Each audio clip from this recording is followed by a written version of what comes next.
Welcome back to the Outdoor Kitchen Show. I'm Marissa Turner, and today we're here in the kitchen doing some basic stuffing recipes.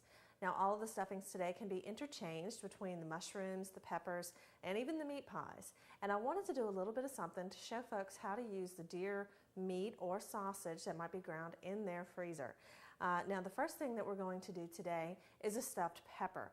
Now, what I'm actually using for the stuffing, because it's so easy, is pre-cooked boudin. You can get it almost anywhere. Get it cold. You just get the cold links like I have here, and then take off the casing, break up the boudin, and you've already got a lot of stuff that goes into a normal stuffing. A lot of people like to use more of a dirty rice kind of thing with the ground beef and rice, but today we're going to use a little bit of the pork, and this actually came from our friends at Veron's Foods. They are coming up with a cooked boudin product that is really, really good. It's not on the shelves just yet, but we're going to do a little recipe testing with it. Now, just got some big old bell peppers from over there at Rouse Market, and what you need to do with bell peppers is either parboil them or bake them for a little while to get them soft first, because they are a very thick-fleshed vegetable, and all of our ingredients are going to be pre-cooked. So in order to get the pepper nice and soft, we're going to cook it a little bit first. Now, with a bell pepper like this, it's nice to want to stand it up and just cut off the top, take the seeds out, and put everything inside. But of course, they don't all grow evenly. You can see I would have to slice off the bottom. So what makes it a little bit easier, especially for people who don't like to eat a whole lot of the pepper itself, is cut it right down the middle.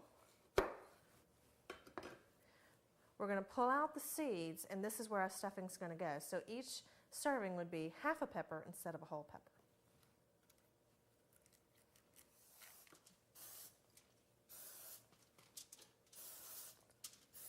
I'm just going to bake these at 350 until they get a little bit soft.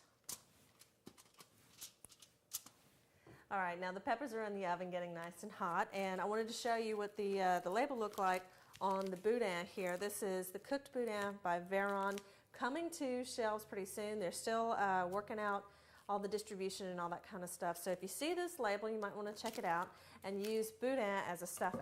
Otherwise, of course, you can get cooked boudin almost anywhere in South Louisiana.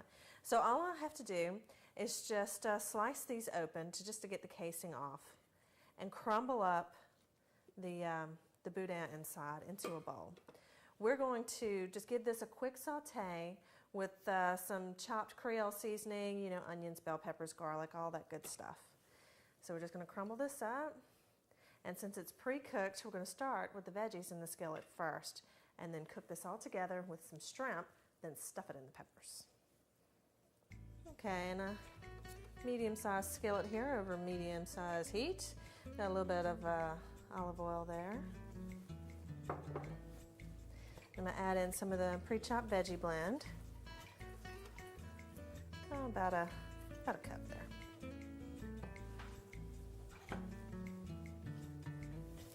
All right, these are starting to caramelize nicely. Add a little bit of liquid in here. I'm using a white wine. It's about a half cup. Okay, so I let the wine reduce, so there's almost no liquid left from it, but lots of flavor is down in there. I'm going to add in the boudin.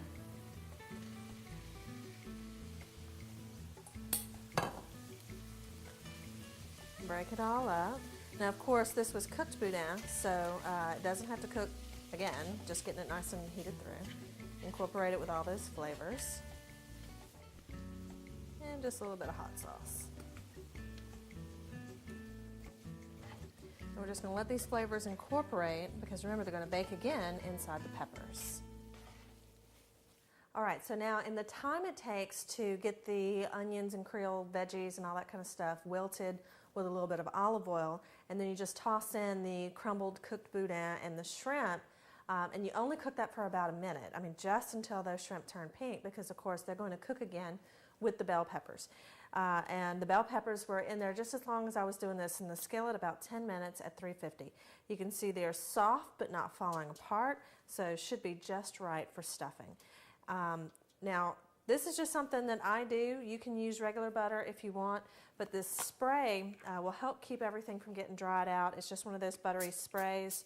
I'm going to spray the bottom of it, put the stuffing in, and then when I put some breadcrumbs on top, I'm going to spray it one more time just to keep everything nice and moist. Now, one more note, I did add a little bit of wine to our cooking liquid to get those onions and everything wilted down. You can use beer, you can use any kind of liquid that you want, even chicken stock if you'd like, to give it a little extra flavor, but you want to make sure that your stuffing mixture with the boudin is moist, not dry and crumbly. So this is nice and moist. See, it's kind of sticking together there, and I'm just going to spoon these up.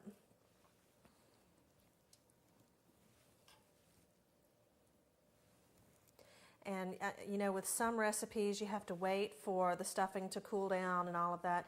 You really don't have to do that here if you're using a good spoon.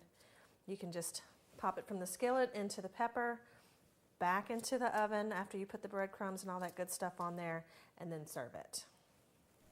For 4 servings, I use 2 bell peppers, 2 links of boudin, and a pound of shrimp.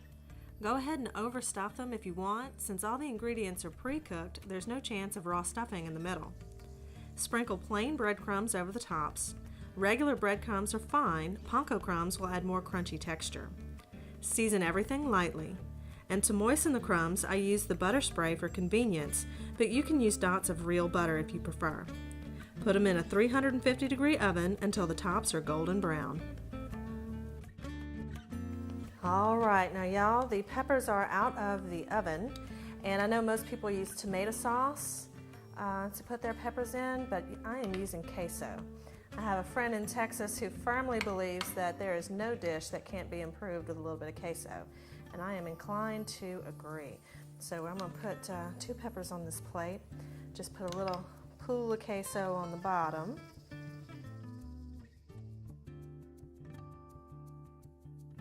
Okay, and I'm just going to set each pepper right into that queso.